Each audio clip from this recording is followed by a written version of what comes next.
You only need to look at other countries in Europe. The plan B is coexisting with COVID, people losing their lives and living with ongoing restrictions. New Zealand chose another path.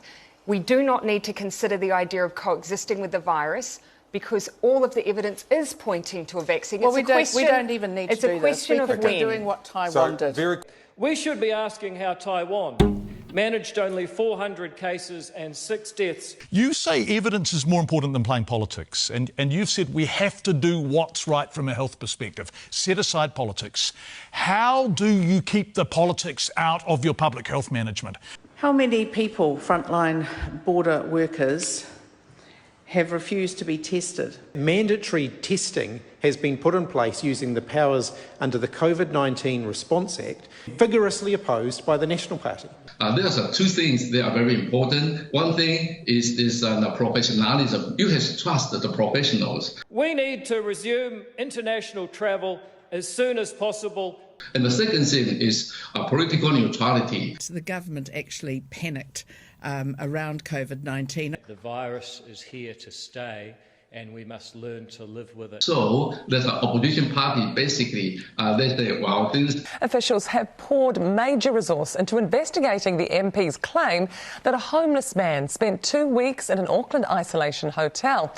It has distracted officials from the real job ahead of them, which is to make sure that the quarantine arrangements are as robust as possible. Senior MP Michael Woodhouse admitting he also received sensitive COVID case details from Michelle Bogue, similar to what she gave Hamish Walker. You didn't act that first time, the second time, the third time, or the fourth time that you received that email. I knew it wasn't appropriate for me to use it, and I did not. Hamish Walker did use it, costing him his job.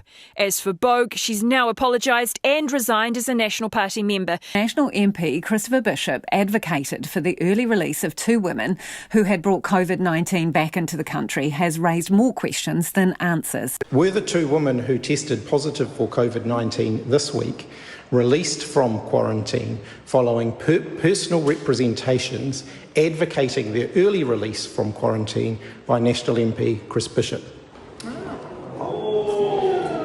Mr Speaker, I am aware of that. And they got the public trust. People have very strong support to CECC. They are complying government guidelines very well. So it's a kind of good citizenship, and also people already originated a spirit of solidarity. They love themselves and they love each other and they love others. I think this is a very important spiritual part about the COVID-19 control.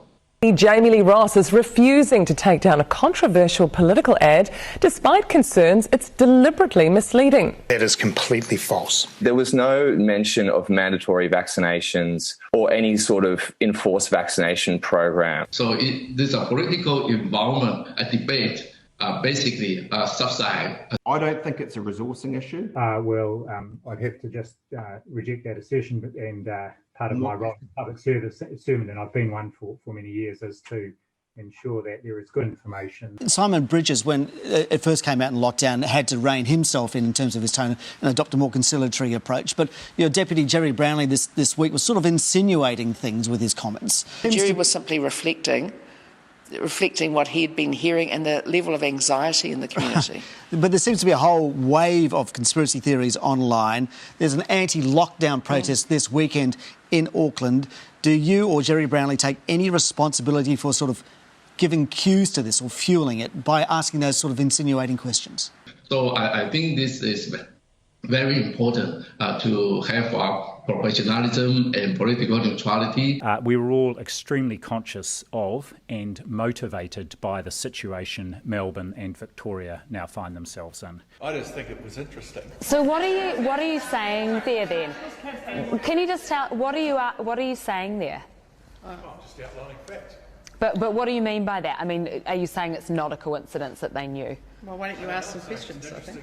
Yeah, media should ask their own questions. The government has also had the Director General of Health came out just a few days ago saying that people need to be very concerned about a second wave of COVID-19. I don't know. I think the government's a mess.